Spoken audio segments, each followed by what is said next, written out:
Hey, I'm the Reverend Joe Gibbs, and I am the president of the Standing Committee in the Diocese of Florida. And I'm Jackie Jones, and I'm a member of the Standing Committee in the Diocese of Florida. There have been a lot of questions and rumors and lots of things swirling around the upcoming election, how we reached that decision as a standing committee, and lots of other things. So we wanted to take a few minutes. We put the facts out in the announcement on Tuesday, but we wanted to just take a minute with you to answer some of these questions. If there are some questions, a burning question that we don't get to, we encourage you to email us at standingcommittee@diocesefl.org. Jackie, let's get started. Okay. Why are we holding an election now rather than waiting as some have suggested? That's a great question. We receive letters from all around the diocese with lots of different opinions about how we move forward. Everybody cited the need for healing, but some thought healing would best come through an interim period, and some thought healing would best come by getting the election behind us and rallying around our new shepherd. We love the whole Diocese of Florida, and we spent hours and hours and hours working on this decision. We prayed, we consulted, we talked to the bishop, the chancellor, a canonical scholar, representatives from the presiding bishop's office. We debated among ourselves, and some people are going to be happy, some people are going to be upset. But everybody needs to know that this is not a decision that was made lightly or flippantly. There's no way that we can make everybody happy. And we acknowledge that there's some who disagree. But we unanimously believe that the decision that honors the lay and the clergy delegates who were tasked with electing a bishop, the decision that can finally put to rest the limbo in which our candidates have been placed, and the decision which has the best chance to move us all towards healing and the revival of our Christian mission, is to complete the election process that we began and raise up our next leader by majority vote. There was no objection to anything in the process before May 12th when we announced the online option. And there will be a petition process for this phase of the election. So if anyone else feels called to come forward, they may. I want to just make clear that canonically speaking, a provisional bishop's appointment is not the job or the right even of the standing committee. That only is allowed for when there is no bishop and we have a bishop. It's also not the right of the standing committee to call for a special election. That is the right of the ecclesiastical authority. And as long as we have a bishop, we're not the ecclesiastical authority. But we do believe, after many, many conversations and much, much prayer, that the thing to do is in the best long-term interest of the diocese is to fix the process irregularities of May 14th and to raise up our next leader. Let's go back to May 14th and ask a few questions. First, why were we unable to achieve a quorum among the clergy at the election? Well, a quorum was not achieved because the Articles of Reincorporation, which is our contract for existence with the state, requires that in an episcopal election specifically, 2/3 of all clergy entitled to vote represent a quorum. And so that represents, by diocesan canon, all clergy, retired clergy, regardless of their age, physical capacity, and so forth, even geographic residence. And so many of the retired clergy who are canonically resident couldn't attend, either because they live far away or because they didn't have the physical capacity, they were sick, or they had been advised not to by their doctor. Contrary to some reports, the clergy of the Diocese of Florida were always very engaged in this process. Close to 100% of the active priests and deacons from the diocese were registered and attending at the convention on May 14th, most of them in person, and many retired clergy as well, just not enough to achieve that high standard of a quorum. Clergy interest and engagement was always really, really high. The Reverend Kurt Dunkle sent the Standing Committee a letter the day before the convention advising them to delay. Why didn't the standing committee heed his advice? Well, as you remember, we took Father Dunkle's letter very, very seriously. We consulted a long time with the bishop and the diocesan chancellor, and we just didn't agree with his reading of the canons. But we did consider delaying the convention. We considered how hard everybody had worked, but more importantly, the many thousands of dollars that had already been spent, the emotional energy of the candidates and the good of their congregations, all of the anticipation in the diocese. And we concluded that if we could find a way within the canons to conduct the election, we should. And we believed that we had achieved that. We believed that by doing so, that we had allowed many more folks to participate. We felt this was a good pastoral care and a good use of technology in a COVID age. And in fact, it was good for the morale and the future of the diocese. In retrospect, it was a mistake. We want to emphasize that we felt no pressure to provide a hybrid convention from either the bishop or the chancellor. The provision of the online option was our decision as a standing committee, and we accept that responsibility. I, as the president, accept that responsibility. And we appreciate the court's acknowledgement of our good faith and our integrity, but we lament that this decision to offer a hybrid convention has been such a large part of this sad moment for our diocese. Now, we should say that despite disagreeing with Father Dunkle's reading of the canons, the chancellor fully expected to and was prepared to address a formal point of order from the floor, challenging the existence of a clergy quorum. That's when we expected it to come forward. No objection was made, and so we moved forward as planned. That was, of course, the opinion of the Court of Review that the decision to allow online attendance was, in fact, a violation of our own canons, and it was not cured by the gavel coming down. And we accept that opinion. What was Bishop Howard's involvement in the nomination and election process? Essentially zero. Bishop Howard had no say in the appointment of the nominating committee or the transition committee. He had no say in determining any portion of the slate of candidates. That was entirely the result of the hard work and prayer of the nominating committee. He had no part in crafting any of the meet and greet sessions or the schedule. That was the work of the transition committee.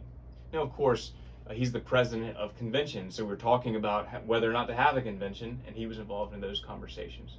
But he was not involved in the process, and he won't be going forward. That's in his best interest, it's in our best interest, and certainly the best interest of the diocese. There has been some questions about some clergy not being granted canonical residence. Can you speak to that? Yeah, I asked the bishop about that specifically. And what he tells me is that he's always granted canonical residence to clergy coming from other dioceses who have a full-time position in the diocese. But there are three caveats. The first and biggest caveat is that associate clergy have to wait a year at least before being granted residency, and that is because a lot of times associates don't hang around for a year. So that requirement allows the dust to settle a little bit. Another caveat is that occasionally there are pastoral reasons shared between bishops, where a clergy person's former bishop advises their current bishop, you might want to hold off a little before granting canonical residence. And I'm told that there have been a couple of instances like that. And of course, our bishop's not going to air out any canonical or pastoral reasons for that, even if he is accused of some other nefarious motivation. And finally, some clergy just don't request canonical residence. They're licensed here, they're serving here, but their benefits are better in the other diocese, and so they haven't requested it. I will say that the bishop told me that if any clergy person feels that they should be canonically resident here but are not, they should be in touch with him directly. Why was Father Charlie Holt welcomed onto the diocesan staff prior to the decision of the Court of Review and prior to receiving consent? It's a great question that a lot of people have been asking. And primarily, as I understand it, this was a pastoral decision made by the bishop. Father Holt had submitted his resignation to his previous congregation because he was not the rector, and no rector wants their number 2 guy working with their foot out the door. His house was immediately under contract, and most importantly, I think, his son needed to start his senior year of high school. The bishop felt that for us to elect Father Holt and then leave his family in limbo was the wrong thing to do. And so he worked with the diocesan treasurer and the chairs of the finance committee, the budget committee, and the transition committee to make it work. And plus, there was work to be done around the diocese that his specific gifts can really bless. Among other things, he's helping small parishes who want to grow coming out of COVID. He is working with the Camp Weed and Conservative Conference Center on their financial plan. And he is working with Douglas Dupree and the Bishop's Institute to make it more accessible using tools like an online portal. He is not functioning as a bishop coadjutor. He's mainly just working to support parishes. Why did Father Charlie Holt withdraw his acceptance of his election? You know, that was Charlie's decision. It was something that he felt he had to do with his own conscience because of the process irregularities. And I just want to read what he wrote in his letter to the Standing Committee. He says, "One of the things that I insist on in my own peacemaking ministry is process satisfaction. We clearly do not have such process satisfaction." And he's speaking about the quarter review and the things that they said we had done wrong on May 14th. He said, "The election process must be cured for the good of the Diocese of Florida, and therefore, in assent with the findings of the quarter of review, I have a moral responsibility to withdraw my acceptance of the election." So it was really just what he felt like was best for the diocese. How do we move towards healing and unity? That's the question, isn't it? It is. You know, Jackie, I'm convinced that both true healing and true unity come from focusing on Jesus Christ and Him alone. These are unusual times in our common life, and we as a diocesan family of faith are being called out of the boat. And the wind and the waves are all around us, and y'all, they are scary. And in these times, each of us is going to be tempted to abandon our Christian character and to be suspicious rather than to be charitable, to talk about people rather than to talk to them. Just like St. Peter, when we are called by the Lord to step out of the boat, but we take our eyes off of Jesus, whether we look to the right or the left, we're going to sink. As Christians, we are called to love one another as Christ loved us. It's John 13. And that means that just as Jesus loved us when we least deserved it, so we are to love others with whom we disagree. And that's only possible when we are keeping our eyes focused on Jesus Christ.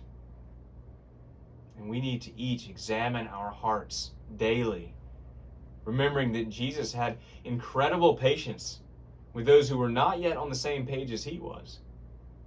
But his harshest words were reserved for the self-righteous.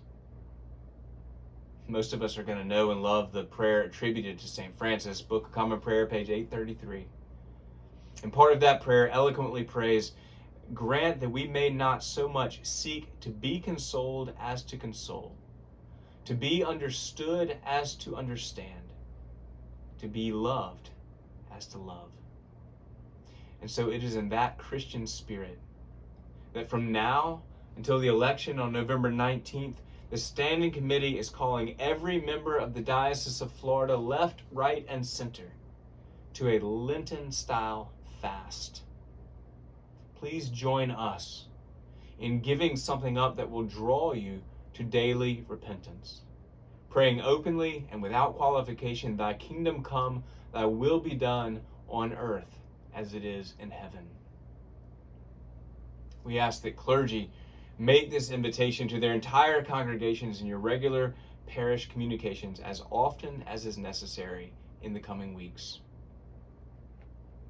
As we move towards the election on November 19th, the capacity to cultivate hearts across the diocese that are willing and ready to heal is something for which we all need to be prayerfully listening from the candidates.